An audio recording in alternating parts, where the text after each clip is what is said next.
एक बाप ने अपनी बेटी को बचाने की 99 बार कोशिश की, पर हर बार नाकामी ही मिली और उसकी बेटी हर बार मर गई। ये सब तब शुरू हुआ जब इंसान धीरे धीरे ज़ॉम्बीज़ में बदलने लगे और पूरी दुनिया ही बर्बाद हो गई। एक मजबूर बाप ने हर मुमकिन कोशिश की इन अनडेड से लड़ने की, सिर्फ अपनी प्यारी बेटी को बचाने के लिए, पर वो कुछ कर न सका। जल्द ही दोनों को अपनी जान गंवानी पड़ी। और भाई, न तो उन्हें चैन की मौत मिली और न ही आराम, क्योंकि तभी एक गॉडेस ने उसे बुला लिया और दे डाले 99 जिंदगियाँ। मतलब अब वो 99 बार मर सकता है और हर बार वापस आ सकता है, ताकि वो फिर से कोशिश कर सके अपनी बेटी को बचाने की। अब वो अपने मिशन की शुरुआत करता है एकदम ज़ीरो से, और बस यहीं से शुरू होता है उसका हेल लूप। हर बार मरना, फिर वक्त में पीछे जाना और फिर से कोशिश करना। हर बार पिछले से बेहतर बनने की कोशिश करता है, लेकिन हर बार हार जाता है। फिर भी ये सुपर डैड हार नहीं मानता। उसका सिर्फ एक ही मकसद है, चाहे 1000 बार ये नर्क दोहराना पड़े, बस किसी भी तरह अपनी बेटी को इस नाइटमेयर से बचा ले। आखिरी से दूसरी जिंदगी में वो एक मजबूत मिलिट्री शेल्टर तक पहुंचने में कामयाब हो जाता है, जहां वो और उसकी बेटी सुरक्षित रह सकते थे। पर जब वो वहां पहुंचा, तब तक उसकी बेटी जा चुकी थी। मर के फिर से शुरू करने की बजाय वो अपनी हार मान लेता है और बाकी की जिंदगी एक आम इंसान की तरह जीता है। पर भाई, उसकी बेटी को बचाने की तरफ कभी नहीं जाते। आखिरकार वो उस तड़प में पागल होकर वो खुद ही अपनी जान ले लेता है, ताकि आखिरी बार अपनी बेटी को बचा सके। अब जब वो आखिरी बार वापस आता है तो एकदम रेडी है। उसे याद है कि पहले वो डीजन नाम के शेल्टर तक पहुंचा था, पर कभी अपनी बेटी को जिंदा नहीं ले जा पाया, सिर्फ अपनी पुरानी गलतियों की वजह से। लेकिन इस बार वो एकदम तैयार है। अब तक की सारी जिंदगी का एक्सपीरियंस लेकर वो खुद से वादा करता है, इस बार गलती नहीं होगी। गेट खोलते हुए डीजन के रास्ते पर निकलने ही वाला होता है, तभी सामने का नज़ारा उसकी सांसें रोक देता है। जहां पिछली बार सब खाली था, इस बार पूरा इलाका ज़ॉम्बीज़ से भरा हुआ है। जैसे ब्लैक फ्राइडे सेल पर टॉयलेट पेपर लेने उमड़ी भीड़। इतनी भारी तादाद देखकर वो एकदम सदमे में आ जाता है। आखिर 99 बार में ऐसा कभी नहीं देखा था। पर उससे पहले कि वो कुछ समझे, अंधेर उस पर टूट पड़ते हैं। उसकी बेटी उसे होश में लाती है। वो उसे जल्दी से अंदर धकेल देता है और दरवाज़ा बंद कर देता है। खुद को कुर्बान कर देता है, सिर्फ अपनी बेटी को थोड़ी और मोहलत देने के लिए। बेटी गिड़गिड़ाती है, दरवाज़ा खोलो पापा। पर भाई, ये गिगा डैड ठान चुका है, ये लड़ाई मैं अकेला लड़ूंगा। जिंदा चीर दिए जाने के बावजूद उसके चेहरे पर कोई डर नहीं, क्योंकि अब जब वो 99 बार मर चुका है, तो एक और मौत उसे नहीं हिला सकती।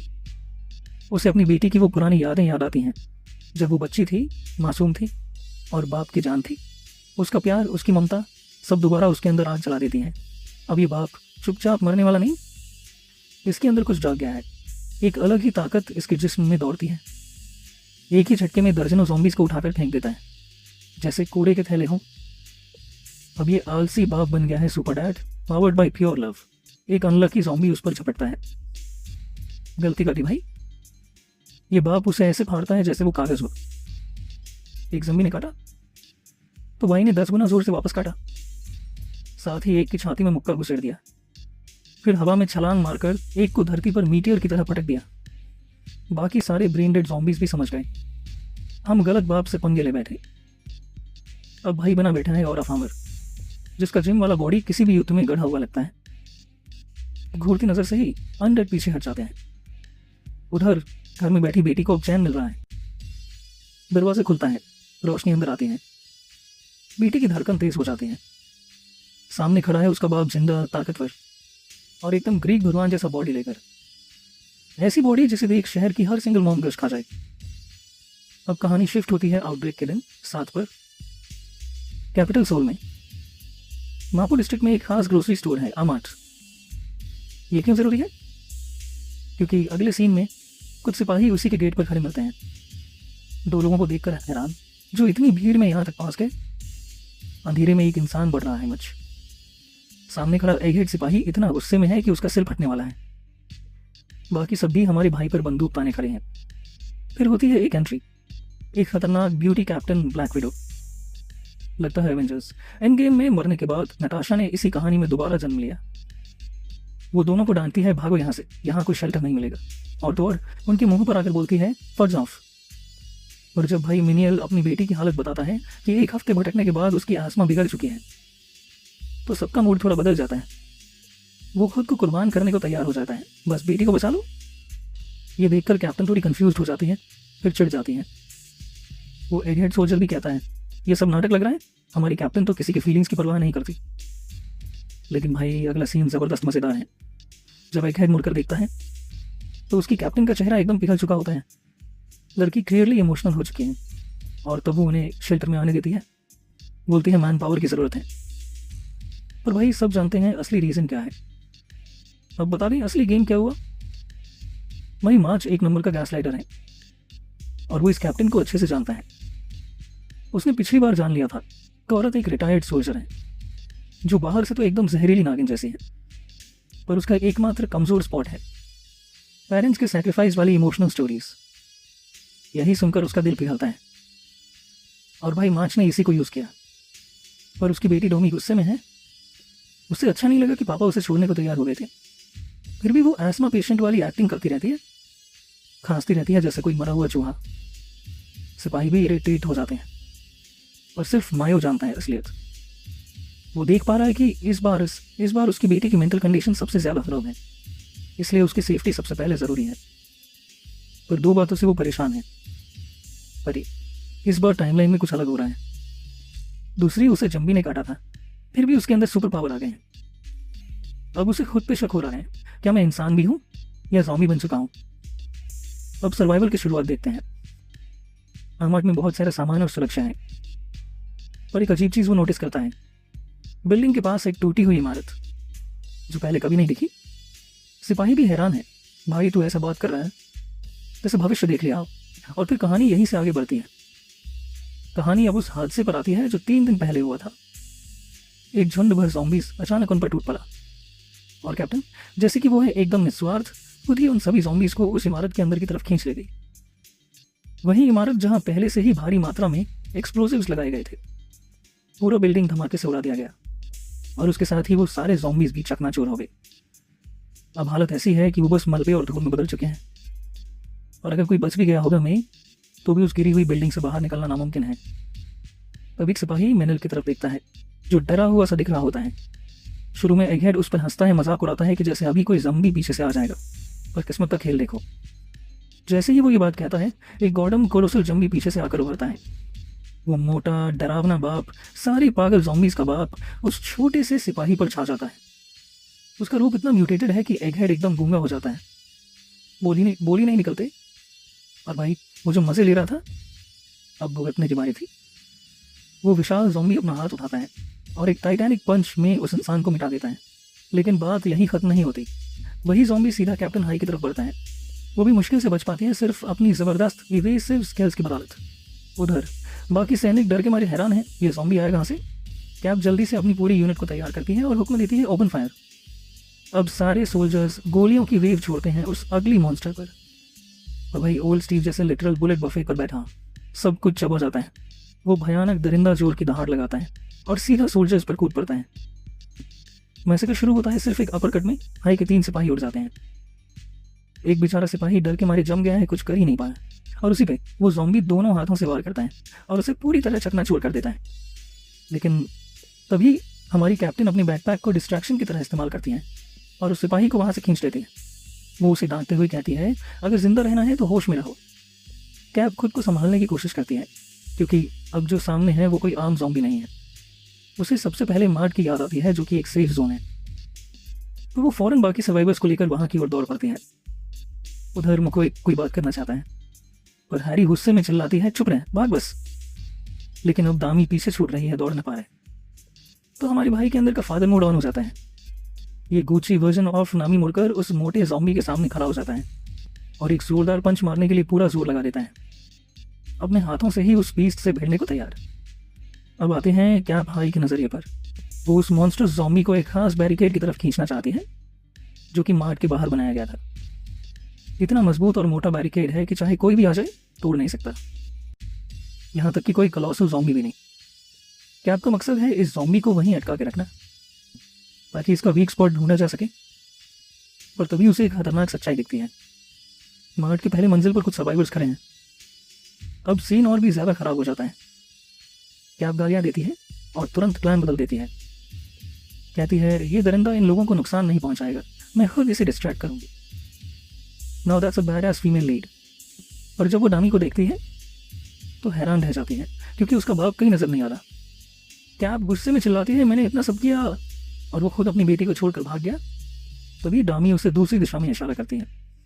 कैप उधर देखती है और जो सीन दिखता है उसे देख के उसकी आंखें फटी की फटी रह जाती हैं। वो देखते हैं भाई मिनसुक उस ज़ॉम्बी की खोपड़ी पर इतने घूंसे बरसा रहा है कि उसका सिर पिचक गया है, कुचल गया है, बिल्कुल चूर हो गया। आखिरकार एक आखिरी पंच में मिनसुक उस ज़ॉम्बी का काम तमाम कर देता है। सीन इतना ग्रूसम होता है कि कुछ सर्वाइवर्स तो देखने की हिम्मत नहीं करते, पर भाई एकदम पोल बना हुआ है, ऐसे सांस ले रहा है जैसे अभी कोई छोटा मोटा काम किया हो। क्या भाई एकदम शक और डर से उसे देखती है, पर भाई को किसी की परवाह नहीं।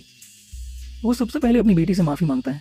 बेटा मैंने जो वादा किया था उसे तोड़ दिया, पर मैं तुझे बचाने के लिए कुछ भी कर सकता हूँ।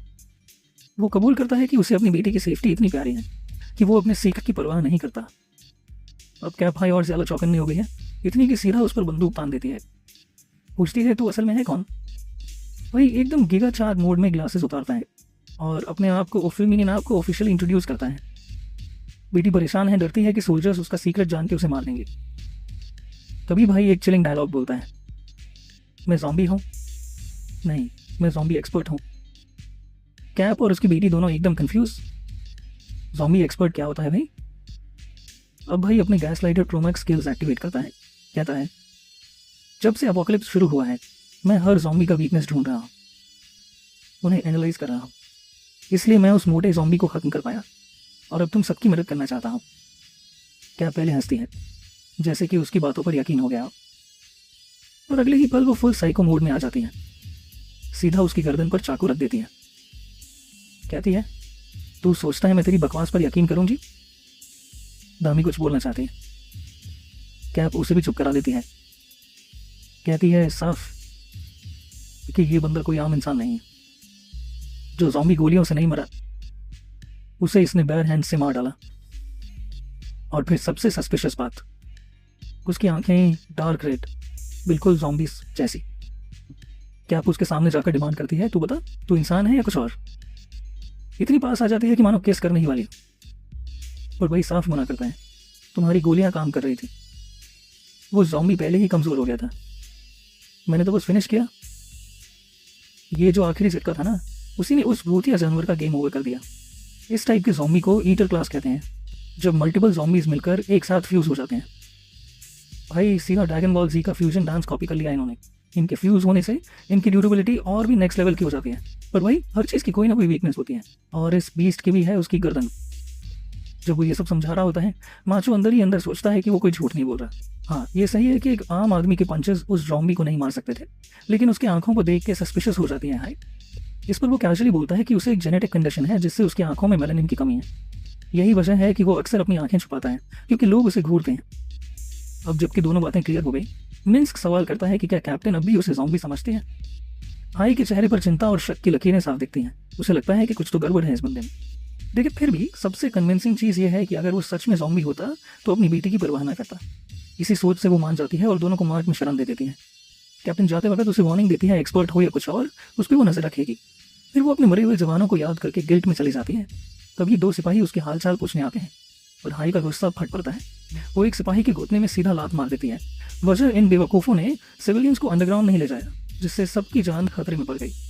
कैप्टन उन्हें खुली धमकी देती है अगली बार कोई गलती की तो गोली भी खुद चलाएगी, और गुस्से में वहाँ से निकल जाती है। लेकिन जिस सिपाही को लात पड़ी थी उसकी आंखों में कुछ और ही चालें चल रही होती है। आगे कुछ गड़बड़ हो सकती है।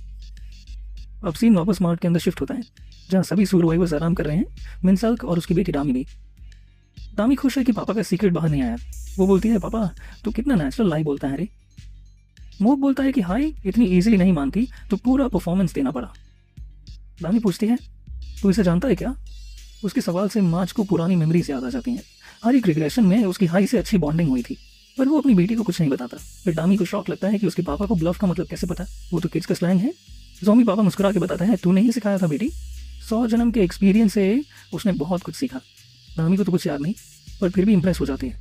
उसके सो जाने के बाद मार्च मार्ट में घूमते हुए सोचता है अगर मेरी आइडेंटिटी खुल रही तो ऐसे पैनिक में आ जाएंगे।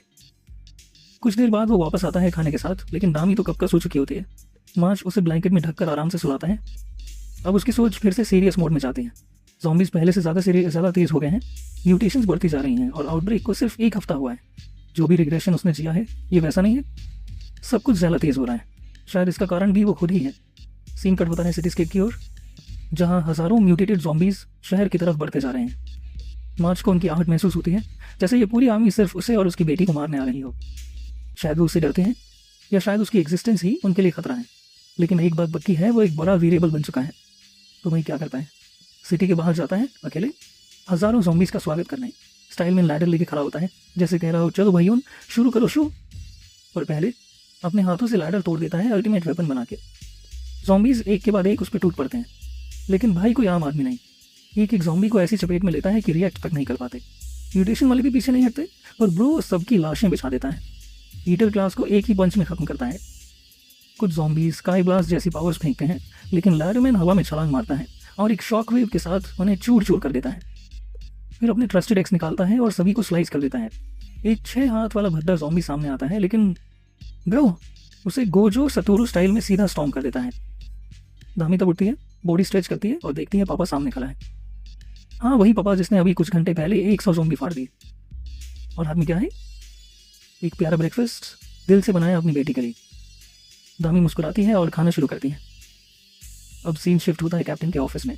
उसके जवान उसे बताते हैं कि रात भर कुछ भयंकर आवाज़ें आई थी। जब वो मौके पर पहुंचे तो पूरी जगह क्लीन थी, सारे ज़ॉम्बीज़ मरे पड़े थे। भाई गुस्से में टेबल पर हाथ मारती है, पूछती है क्या ज़ॉम्बीज़ ने खुद को ही मार डाला। सोल्जर कहता है मुझे भी भरोसा नहीं हो रहा था, पर मैंने खुद देखा। 4 घंटे में सारे ज़ॉम्बीज़ का सफाया हो गया। तभी हाई के दिमाग में एक आइडिया आता है, अब सर्वाइवर्स को इकट्ठा करो।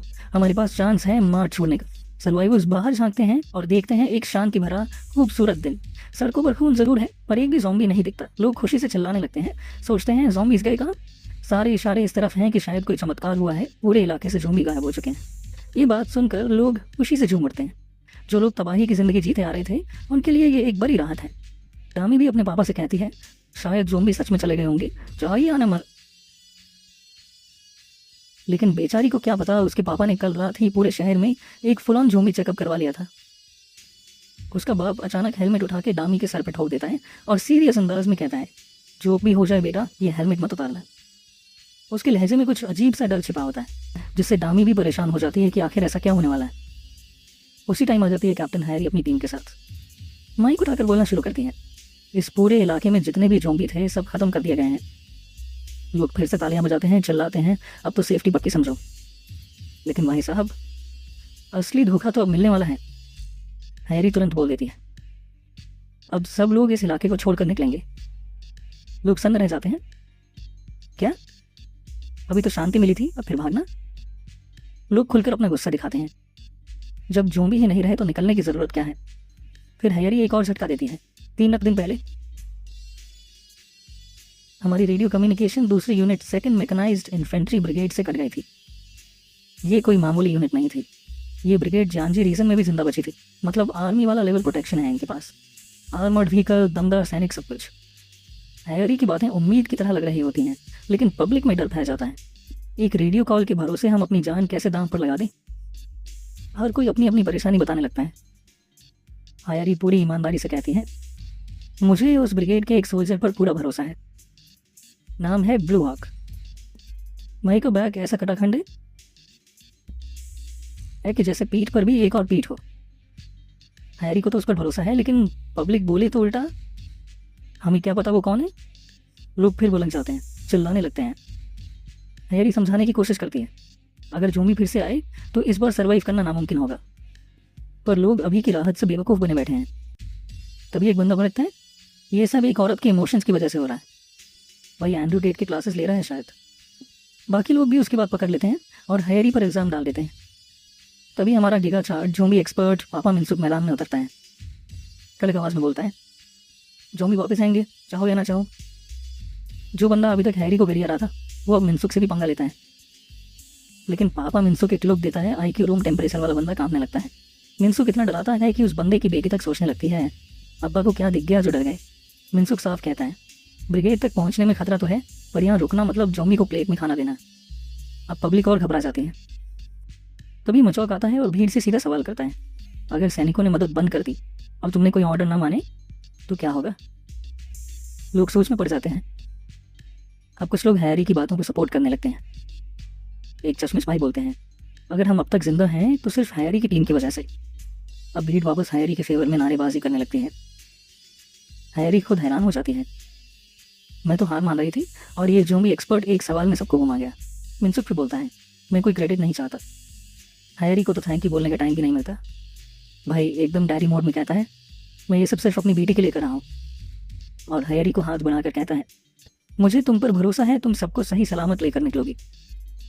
हैरी पहले तो हैरान होती है, फिर खुद को संभालती है और बोलती है, अब ऑपरेशन शुरू होता है, कोई पीछे नहीं छूटेगा। कैप्टन चाह हैरी नाम से लीडर बनने का ऐलान कर देती है। बसों और सपोर्ट व्हीकल्स की मदद से सब निकलते हैं। डामी थोड़ी खफा दिखती है, शायद उस बेतु के हेलमेट या पापा के बगल में सीट ना मिलने की वजह से। हैरी सबसे आगे खुद गाड़ी चला रही है, हर खतरे से निपटने के लिए तैयार। आखिरकार वो हान रिवर पार कर लेते हैं, जो कि तबाही के बाद से अब तक कोई नहीं कर पाया था। हैरी सबको बोलती है, ध्यान दो, अब असली झंझट शुरू होने वाला है। सैनिक दूर से ज़ॉम्बी का झुंड देखते हैं, एक के ऊपर एक चढ़े जा रहे हैं। हैरी तुरंत कमांड देती है, सिविलियंस और टीम सी राइट लेन लो, हम बाएं से निकलेंगे। अब बात करते हैं ज़ॉम्बी की एक खास बात की। सुनने की ताकत देखने से कई गुना ज़्यादा होती है। हैरी ये जानती है और मेटल के डिब्बे ज़ॉम्बी की तरफ फेंक देती है। डिब्बों की आवाज़ से ज़ॉम्बी पगला जाते हैं, चिल्लाना, चढ़ जाना, दौड़ पड़ना, सब शुरू। मकसद डिस्ट्रैक्शन नहीं, बल्कि उन्हें उनके पीछे लगाना है। हैरी सिग्नल देती है, स्पीड बढ़ाओ। लेकिन ज़ॉम्बी तो जैसे हुसैन बोल्ट बन गए हैं, भागे चले आ रहे हैं। हैरी बोलती है, ब्रिज की तरफ ले चलो। ब्रिज टूटा हुआ है और अब आएगा दूसरा ज़ॉम्बी वाला फैक्ट। चाहे जो भी हो, उनका मकसद एक ही होता है, इंसानों का पीछा करना। हैरी के सैनिक गाड़ी को मोड़ते हैं, एकदम किनारे से यूटर्न। ज़ॉम्बी अपनी रफ्तार पर कंट्रोल नहीं कर पाते और एक दूसरे से टकराकर नीचे गिरते जाते हैं। इधर हैरी की टीम ज़ॉम्बी को काटते हुए आगे निकलती है। अब तीसरी खासियत, ज़ॉम्बी की सबसे कमज़ोर जगह उनकी पीठ होती है। और भाई मिनसुक आता है एक रात बर्मन वाला रोड रोलर लेके। ज़ॉम्बी की हड्डियां चूर चूर रोड रोलर बन गया, जिंदा पिज्जा मेकर। ऐसा लग रहा है जैसे मिनसुक खुद इस मशीन का एड बना रहा हो। कुछ ज़ॉम्बी बेवकूफ़ी में रोलर की तरफ बढ़ते हैं और अगले पल फुल स्क्विश। हैरी और उसकी टीम देखते हैं, सब हक्के मक्के रह गए। मिनसुक सारे ज़ॉम्बी ब्रिज से नीचे समंदर में गिरा देता है। अब सीन करता है डामी और बाकी सिविलियंस की तरफ। डामी अभी भी उस बात से परेशान है जो निकलने से पहले हुई थी। और तभी दिखाया जाता है एक फ्लैशबैक। डामी की सबसे बड़ी टेंशन यही थी कि कहीं मिनसियोक का सीक्रेट सोल्जर्स के सामने खुल ना जाए, पर उसकी किस्मत अच्छी थी। इस वक्त मिनसियोक सही सलामत वापस आ गया है और हाँ, the One Piece is real वाली फीलिंग भी आ गई। पहले तो उसने डामी से कहा था कि वो सिर्फ हैरी की टीम को हल्की फुल्की मदद करेगा, पर अब जब वो रोड रोलर चला रहा है और ज़ॉम्बी के टुकड़े इधर उधर बिखरे पड़े हैं तो डामी सन्न रह जाती है। कैप्टन हैरी तुरंत कूद कर चिल्लाती है, सब लोग मेरे पीछे आओ, क्योंकि उसने देख लिया है कि सामने से एक और झुंड पागल ज़ॉम्बी का आ रहा है। पर रोड रोलर ने फिर चालू कर दिया आतंक। जो ज़ॉम्बी दिखे सबको मसल कर रास्ता क्लियर कर दिया। अब सिविलियंस आराम से सेफ जोन तक निकलने में कामयाब हो जाते हैं। आखिरकार ज़ॉम्बी से लड़ते झगड़ते ये लोग सेकंड ब्रिगेड के प्रोटेक्टेड बेस तक पहुंच जाते हैं। अब ज़रा इस ब्रिगेड के बारे में भी जान लो। हर बार जब एमओ ने रिग्रेशन का एक्सपीरियंस किया, ये यूनिट हर बार लंबी चलती रहे। ये एक अहम पॉइंट है उसके मिशन में, डिजॉन नाम के सेफ हेवन तक पहुंचने से पहले। और सिर्फ 8 दिन में यहाँ तक पहुंचना, भाई ये तो रिकॉर्ड ही बन गया। पर अब पापा वाला डर फिर से लौट आता है। अगर मैं अपनी ताकत पे घमंड करने लगा तो फिर वही होगा, तामी को फिर से खा लिया जाएगा और मैं कुछ भी नहीं कर पाऊंगा। इसलिए इस बार भी मिनसियोक अपने पुराने रोड मैप पे ही चलेगा, कम से कम बदलाव, ताकि रिजल्ट वही अच्छा निकले।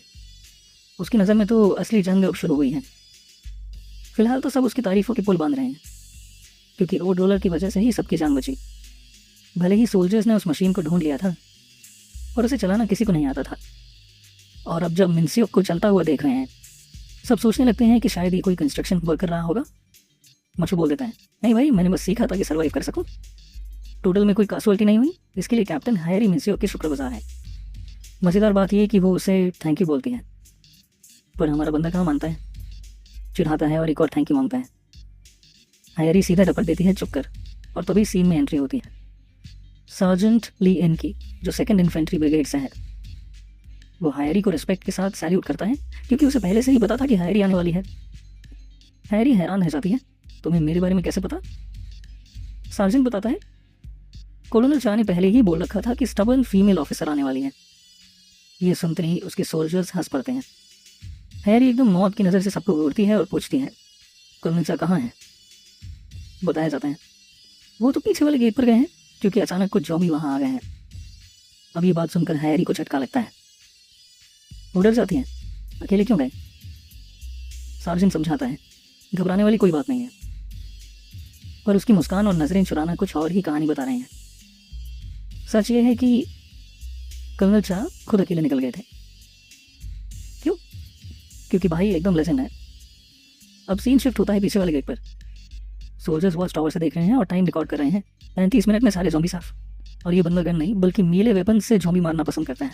उसका मानना है एक्स ही है ज़ॉम्बी की सच्ची मौत। खुद को ज़्यादा मुश्किल में डालता है ताकि उसे ज़्यादा मजा आए। कटे हुए ज़ॉम्बी के सर देख के ही उसे खुशी मिलती है। लो मिलो, ब्लू हॉक से 2nd इन्फेंट्री ब्रिगेड का कमांडर, बिल्कुल डेकोरेटेड, एक्सपीरियंस्ड एंड थोड़ा क्रेजी भी। उसके सोल्जर्स तो डरते हैं, भाई कभी ज़ॉम्बी बन गया और दुनिया का खात्मा है। चापों में खुद मजे लेता है और हंसते हुए बोलता है, भाई मैं अलग ही लेवल पर हूँ। उसे लगता है ज़ॉम्बी बहुत स्लो हैं। अपनी टीम को भी डेड वेट बोल देता है, तभी तो मैं अकेला लड़ता हूँ। टीम को बुरा तो लगता है पर उन्हें भी पता है सच यही है। पूरे झुंड को अकेले मारने के बाद अब उसके जोड़ों में दर्द शुरू हो जाता है। उम्र का असर दिखा है, पर भाई बोर हो गया है।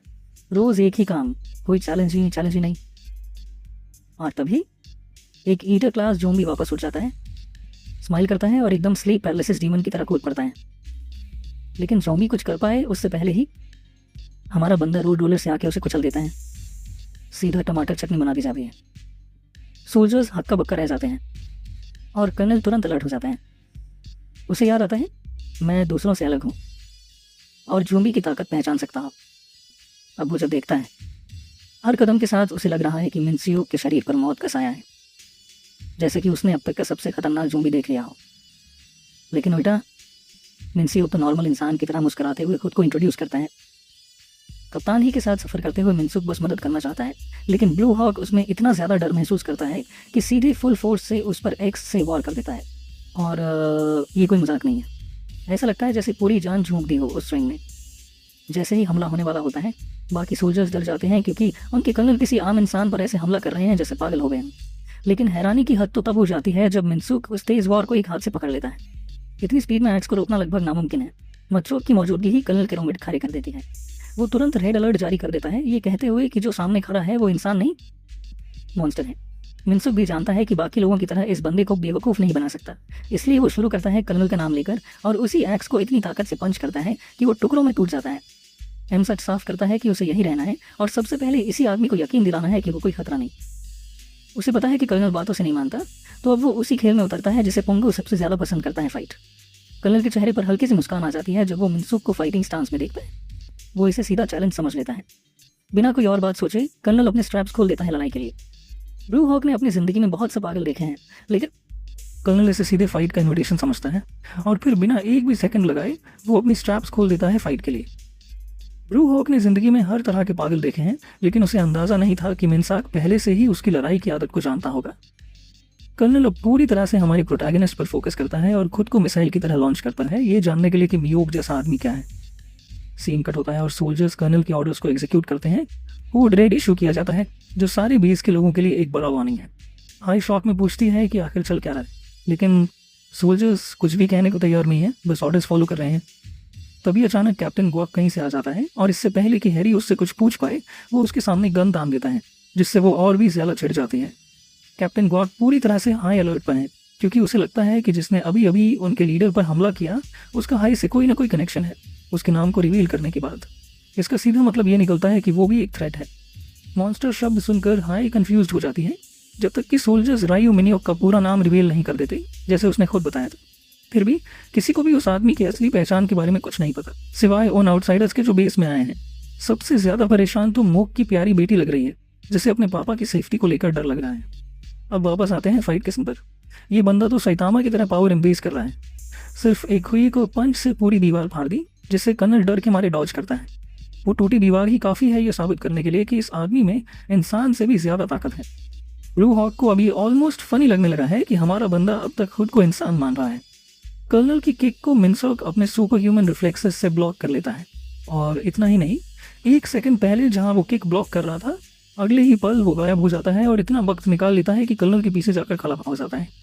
मच अब इस बंदे को खत्म करने को तैयार है, लेकिन ब्लू हॉक भी कम नहीं है। वो इतनी तेजी से रिएक्ट करता है कि पंच आने के बावजूद उसे डॉज कर लेता है। उसी पल कर्नल रिटेलिएशन में एक जबरदस्त जैब मिनसॉक के चेहरे पर मारता है, सीधा हिट करता है और डैमेज भी होता है। सोचो, ये बंदा एक सुपर ह्यूमन ज़ॉम्बी से लड़ रहा है और फिर भी टिके हुए हैं। क्या बैलेंस बंदा है। दोनों सांस ले रहे होते हैं, तभी कर्नल मिनसॉक की कॉलर पकड़ लेता है और उसे अक्यूज करता है कि वो मजाक कर रहा है और अपनी स्ट्रेंथ को दबा रहा है। असल में इसी वजह से वो पहले वाली पंच को डॉज कर पाया। इस पर मार्च उसकी बातों से सहमत होता है और मानता है कि वो सच में अपनी ताकत को दबा रहा है, क्योंकि अगर वो पूरी ताकत से जाता तो कर्नल की मौत तय थी और वो ऐसा नहीं चाहता। ये कोई नॉर्मल धमकी नहीं है जो कोई दुबला पतला लड़का गली में देता है। ये उस आदमी की बात है जो दीवारें फोड़ सकता है। कर्नल को मानना मुश्किल है, लेकिन ये सच्चाई है। जिस पल से फाइट शुरू हुई थी, तभी से उसके पूरे शरीर को महसूस हो रहा था कि उसके और इस बंदे के बीच में एक बहुत बड़ा फर्क है। कंफ्यूज्ड और खोया हुआ कर्नल एक्सप्लेनेशन ढूंढने लगता है और उसके मोटिव्स पर सवाल उठाता है।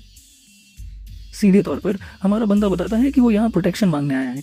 उसकी बात इतनी फनी लगती है कि कर्नल जोर से उसके मुंह पर हंस पड़ता है। उसका रिएक्शन भी जस्टिफाइड है, क्योंकि उसने अभी अभी दुनिया के सबसे ताकतवर बंदे से फाइट की और अब वही बंदा प्रोटेक्शन मांग रहा है। कोई भी होता तो हंस देता, लेकिन फिर मिनसॉक अपनी असली चिंता बताता है। उसे खुद की चिंता नहीं है, बल्कि अपनी प्यारी बेटी रियो दामी की है। इस वक्त सोल्जर्स के बीच हाई के साथ खड़ी है। इतनी भारी ताकत रखने के बावजूद ये जेंटल फादर बस चाहता है कि उसकी बेटी को प्रोटेक्शन मिले, कि उसे ब्रिगेड के शेल्टर में रहने का मौका मिले। उसकी बात ही काफ़ी नहीं है और उसे भी इसका पता है, इसलिए मिनसॉक घुटनों पर बैठ जाता है। ये होती है सच्ची मोहब्बत। उसे अपने ईगो की कोई परवाह नहीं, उसे तो बस ये चाहिए कि उसकी बेटी जिंदा रहे, और इसके लिए मोक कोई भी काम करने को तैयार है, जो भी कर्नल कहे, बस डील पक्की हो। उस रात सीन सिविलियन शेल्टर की तरफ शिफ्ट होता है। ये फैसिलिटी उन आम सर्वाइवर्स का घर है, लेकिन अब वहाँ का माहौल बदल गया है। जैसे ही लोगों को पता चलता है कि रायुमेन सेओग को मॉन्स्टर कहा गया, सब डर से भाग जाते हैं। वो अब हमारे बंदे की इंटेंशंस पर शक करने लगते हैं और उसकी स्ट्रेंथ और आंखों के रंग में जो फर्क है उस पर बात करने लगते हैं। नतीजा ये है कि सब उसे ज़ॉम्बी समझने लगते हैं। अब हमारे बंदे की बात करें तो उसने कर्नल के लिए इतना सब कुछ करने के बावजूद अभी भी उसे जंजीरों में बांध कर रखा गया है। उसे ब्लू हॉक की बात याद आती है, जिसने डील निभाने का वादा किया था और कहा था कि बाकी सब ब्रिगेड में रह सकते हैं। लेकिन उसका मेन कंसर्न मिनसॉक खुद था, क्योंकि ऐसा बंदा अगर अकेला रह गया तो खतरनाक हो सकता है। असल में ये खुद मिनसॉक का सुझाव था कि उसे आइसोलेट और डिटेन किया जाए, ताकि वो ब्रिगेड और उसके लोगों को विश्वास दिला सके कि वो खतरा नहीं है। हाँ, वो अभी अकेला है, लेकिन उसकी बेटी डामी उससे इतना प्यार करती है कि वो चोरी छिपे उससे मिलने चली आती है। वो उसे बाहर से शेयर करती है और उसके लिए ये सबसे बड़ी खुशी है कि उसकी बेटी जिंदा और सेफ है, नॉट यू सी सैड। दामी ये बताने में खुश है कि इमरजेंसी वार्निंग हटने के बाद सोल्जर्स ने उनका बहुत ख्याल रखा, इतना तक कि उसे अपने पापा से मिलने दिया गया। वैसे भी उसे शेल्टर की भीड़ भाड़ बिल्कुल पसंद नहीं थी। इतनी तकलीफ सहने के बाद भी मॉक अपनी बेटी से माफ़ी मांगता है कि वो अपना वादा नहीं निभा पाया। दामी हैरान होती है, लेकिन मॉक को लगता है कि उसने उसे फिर से धोखा दिया है। अब उसे लगने लगा है कि शायद उसकी बेटी उससे डिसअपॉइंटेड है। लेकिन तभी दामी खिड़की पर जोर से हाथ मारती है और उसे उसकी वैल्यू याद दिलाती है। अगर ज़ॉम्बी पापा ने वो सब न किया होता तो ब्रिगेड का कोई भी शेल्टर में नहीं पहुंच पाता। उसे गिल्ट फील करने के बजाय वो उसे एक प्यारी सी स्माइल देती है और कहती है कि जो भी किया वो काबिल ए तारीफ है, चाहे बाकी लोग उसकी कद्र करें या नहीं। सच कहूँ तो मुझे भी उस बंदे के लिए बुरा लग रहा है। वो इतनी कोशिश करता है, फिर भी लोग उसे जज करते हैं। लेकिन दामी अपने पापा को आखिरी बार याद दिलाती है कि वो उस पर पूरा भरोसा करती है। प्यार ऐसा मोमेंट खत्म होता है जब दामी कहती है कि अब उसे रोल कॉल के लिए वापस भागना होगा। अपने पापा को अलविदा कहकर वो चली जाती है और मिनसॉक अपने डिटेन्ड हालत में भी उसे देखकर संतुष्ट होता है। लेकिन सच्चाई ये है कि दामी के हर कदम के साथ उसके इमोशंस उसे घेर लेते हैं। एक मोड़ पर आकर वो रोने लगती है, मतलब उसने जानबूझकर अपने पापा के सामने खुश रहने का नाटक किया था। वहीं मिनसॉक भी वैसा ही है। भले ही वो एक दूसरे को देखकर मेल्ट हो जाते हैं, लेकिन दोनों ही अंदर से बहुत दुखी हैं कि वो एक दूसरे से दूर हैं। एक उम्मीद की किरण तब जगती है जब कोई माचोक की सेल में आता है। वो सार्जेंट है और उसे कर्नल से मिलने के लिए बुलाने आया है। अगले सीन में ब्लू हॉक एक मैप की तरफ इशारा करता है। वो एक स्टेशन है जहां उन्हें लगता है कि कुछ सर्वाइवर्स अभी जिंदा हैं। कुछ मिनट पहले वहां से एक सिग्नल आया था जिससे उन्हें कंफर्मेशन मिला, लेकिन उन्हीं सिग्नल्स के बीच एक अजीब फ्रीक्वेंसी भी मिली है जिसकी वजह अब तक पता नहीं चल पाई है। ये मिशन बहुत तेज़ी से कंप्लीट करना होगा, इसलिए टीम भी छोटी लेकिन इफेक्टिव होनी चाहिए। इसी वजह से कर्नल ने एक एलीट स्क्वाड बनाई है और उसमें सिर्फ 2 लोग हैं, एक तो खुद कर्नल और दूसरा हमारा बंदा मिन्स्क। कुछ तो बताता है कि ये दोनों मिलकर ज़ॉम्बीज़ की वॉट लगाने वाले हैं। वैसे भी कर्नल इस मौके का इस्तेमाल करना चाहता है ये चेक करने के लिए कि मियो अपनी बेटी के लिए कितना आगे जा सकता है। जैसे ही वो ये सुनता है, हमारा बंदा लिटरल चेंज तोड़ देता है जैसे कोई सुपर हीरो हो। मतलब उसने कभी भी खुद को छुड़वा सकता था, लेकिन अपनी बेटी के लिए खुद को रोक कर रखा। मिन्सुक पूछता है कि कब निकलना है, तो कर्नल मुस्कुराते हुए कहता है अभी। और भाई आखिरी शॉट में दोनों जिस अंदाज में खड़े हैं उससे साफ है कि ज़ॉम्बीज़ की शामत आने वाली है। इस तरह शुरू होती है गोपाबाल स्टेशन रेस्क्यू ऑपरेशन। सीन बदलता है और कैमरा एक अलग डिस्ट्रिक्ट में चला जाता है जो पहले ही ज़ॉम्बी आउटब्रेक से बर्बाद हो चुका है। बस कुछ ही दिन हुए हैं, लेकिन इंसानियत बिल्कुल तबाही के कगार पर है। उसी समय अंडरग्राउंड में एक जगह जहाँ कुछ बचे कुछ लोग छिपे हुए हैं, वो लोग सबवे स्टेशन में जमकर बैठे हैं। यहाँ भीड़ है, डर है और ज़िंदगी किसी तरह खींची जा रही है। वहाँ एक औरत अपने छोटे बच्चे के साथ है और बच्चा हाइपर मोड में है। इतना शोर मचा रहा है कि बगल में बैठे लोग परेशान हो गए हैं। लोग गुस्से में हैं कि इतनी टेंशन में ये बच्चा चुप क्यों नहीं हो रहा। बगल में बैठी एक औरत डिफेंड करती है कि बच्चा अभी छोटा है, उसे कुछ समझ नहीं, थोड़ा समझदारी दिखाओ और लड़ाई मत करो। स्थिति पहले ही बुरी है और लड़ाई झगड़ा करने से हालात और बिगड़ेंगे। लेकिन तभी वो बच्चा बार बार ऊपर छत की तरफ देखने लगता है, जैसे किसी को इशारा कर रहा हो। शुरू में माँ इग्नोर करती है, लेकिन फिर नोटिस करती है कि बेटा बेवजह कभी इतना बेचैन नहीं होता। वो भी ऊपर देखने लगती है, लेकिन वहाँ अंधेरा है, कुछ साफ नहीं दिखा। अचानक एक अजीब आवाज़ नज़दीक आने लगती है और धीरे धीरे एक ह्यूमन लाइक फेस दिखाई देता है। जितना वो ध्यान से देखती है उतना चेहरा डरावना होता जाता है और साफ हो जाता है कि ये इंसान नहीं है। एक पल में अंडरग्राउंड स्टेशन की खामोशी चीख पुकार में बदल जाती है। बाहर की तरफ ज़ॉम्बीज़ खुलेआम घूम रहे हैं। उनके शरीर डरावने और सड़े गले हैं। पता नहीं ये कैसे बने, लेकिन उनका मिशन साफ है, इंसानों की तलाश। तभी रेस्क्यू टीम अपनी स्पेशल ट्रक के साथ एंट्री मारती है, ज़ॉम्बीज़ को सीधा टक्कर देती हुई। कर्नल पुंगाओ, जो इस मिशन को लीड कर रहा है, एक तरफ डेजॉन की लॉयल्टी टेस्ट करना चाहता है, लेकिन दूसरी तरफ खुद भी एक्शन लेने का मज़ा नहीं छोड़ना चाहता। ट्रक हैवी पावर वाला है और इसमें लगे एक्स्ट्रा इक्विपमेंट से ज़ॉम्बीज़ रास्ते में रुक नहीं सकते। फिर भी कर्नल के दिमाग में 2 खतरे हैं। पहला, मलबा और टूटे फूटे रास्ते जहाँ ट्रक नहीं जा पाएगा और सोल्जर्स को पैदल ही ज़ॉम्बी से भिड़ना पड़ेगा। हालांकि ये वेरिएबल कर्नल को परेशान नहीं करता, क्योंकि ज़ॉम्बी मारना उसका फेवरेट स्पोर्ट है। दूसरा, नेविगेशन सिस्टम ने डिटेक्ट किया है कि सर्वाइवर्स के साथ किसी अननोन क्रीचर का भी वहाँ फंसना हुआ है। अगर वो क्रीचर इंसानों तक पहले पहुँच गया तो बुरी तरह से तबाही मचा सकता है, इसीलिए उन्हें पहले उस तक पहुँचना होगा। पुंगू देजन को समझाता है कि प्लान सिंपल है, स्टेशन के बड़े वेंटिलेशन डक्ट से एंट्री करके जल्दी से सर्वाइवर्स को निकालना है ज़ॉम्बीज़ आने से पहले। रिस्क बड़ा है, जान जाने का खतरा है, लेकिन एक सोल्जर का काम है जनता को बचाना और वो ये करेगा। लेकिन डेजन बोल देता है कुछ ऐसा जो कर्नल को चौंका देता है, ये मिशन फेल होने वाला है। आम आदमी का कॉन्फिडेंस इस पर गिर जाता, लेकिन कर्नल नहीं। वो समझ नहीं पाता कि डेजन क्यों कह रहा है ऐसा, जबकि प्लान परफेक्ट दिख रहा है। असल में डेजन के कई बार के टाइम डिग्रेशंस में उसने देखा है कि कर्नल के हर पॉसिबल प्लान फेल हो जाते हैं, चाहे उसके अपने सजेशन से बनाया हो। इसलिए वो कह देता है कि ह्यूमन तरीके से करने पर ये इम्पॉसिबल है। अब वो दिखाएगा कि एक मॉन्स्टर कैसे रेस्क्यू करता है। उधर स्टेशन के नीचे वो औरत धीरे धीरे होश में आती है। आंखें खोलते ही शॉक लग जाता है, उसका शरीर हवा में लटका हुआ है, जैसे किसी ने पकड़ कर टांग दिया हो। आसपास बाकी लोग भी ऐसे ही लटके हैं, कुछ तो बिना किसी निशान के गायब हो चुके हैं।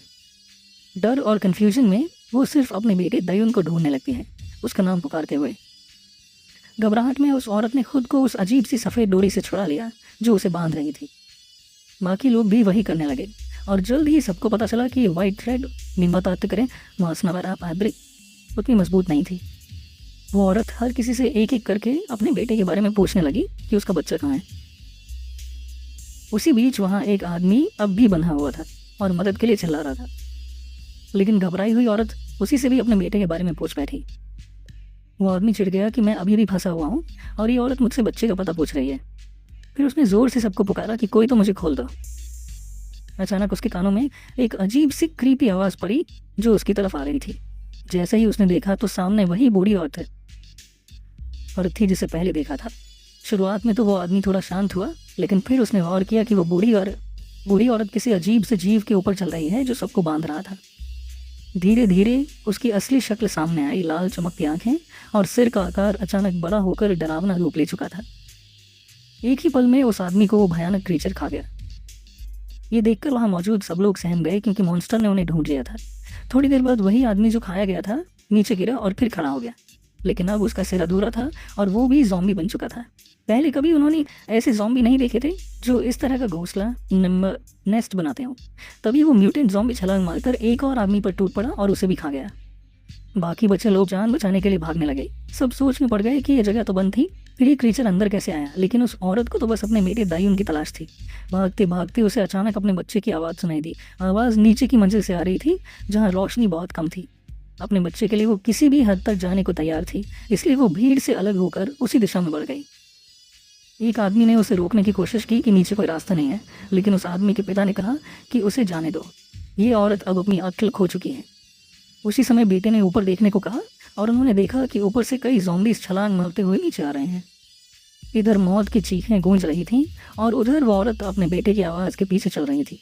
जब उसने सामने देखा तो उसका दिल जम गया। वहाँ एक विशालकाय क्रीचर बैठा खाना खा रहा था और उसके सामने उसका बेटा था, लेकिन अब वो बेटा एक म्यूटेंट ज़ॉम्बी बन चुका था। ये कोई साधारण ज़ॉम्बी नहीं था। वो मॉन्स्टर अपनी माँ को देखकर रोने जैसा कर रहा था, जैसे कहीं ना कहीं उसकी इंसानी यादें बची हों, मगर फिर भी उसने अपनी ही माँ पर हमला कर दिया। औरत सदमे में बस एक ही बात दोहराती रही कि ये सब एक बुरा सपना है। उसी वक्त बाहर से एक ट्रक तेज़ रफ्तार में आग के शोले उगलते हुए दीवार तोड़कर अंदर घुसा। कहानी थोड़ी पीछे जाती है, जब डे जॉन ने कॉलोनल से कहा था कि उनका पुराना प्लान फेल होगा क्योंकि बस वो दोनों थे। उसने सोचा अब अपने असली रूप को छुपाने की ज़रूरत नहीं है। कॉलोनल ने जो देखने वाला था वो उसकी सोच से बाहर था। आग की लपटें देखकर म्यूटेंट ज़ॉम्बी ने अपनी माँ को छोड़ ट्रक की तरफ देखा। इसी मौके का फ़ायदा उठाकर डे जॉन ने उसे सीधा टक्कर मारी और साथ में उसे जलाया। माँ ये दृश्य देखकर फूट फूट कर रोने लगी, क्योंकि चाहे बेटा मॉन्स्टर बन गया था, वो उसे खोना नहीं चाहती थी। लेकिन सबसे बड़ा झटका ये था कि डे जॉन खुद भी उस जलते ट्रक के साथ मॉन्स्टर में घुस गया और अंदर से उसे कंट्रोल करता रहा। आग ने उसके पूरे शरीर को जला दिया, पर उसके लिए ये दर्द कुछ भी नहीं था, क्योंकि अपनी बेटी को खोने का दर्द वो 99 बार पहले झेल चुका था। अगर आपको ये वीडियो पसंद आया हो तो एक लाइक ज़रूर ठोक देना। आपका एक लाइक हमें और भी बेहतर कंटेंट लाने की ताकत देता है। नीचे कमेंट करके बताओ कि अगला एपिसोड किस मनवा पर चाहिए, और वीडियो को अपने दोस्तों के साथ शेयर करना मत भूलना जिन्हें ऐसी दमदार कहानियाँ पसंद हैं। और हाँ, अगर आप पहली बार चैनल पर आए हैं तो सब्सक्राइब करके उस बेल आइकन को ज़रूर दबा देना, क्योंकि ऐसे ही फायर एपिसोड्स आते रहेंगे।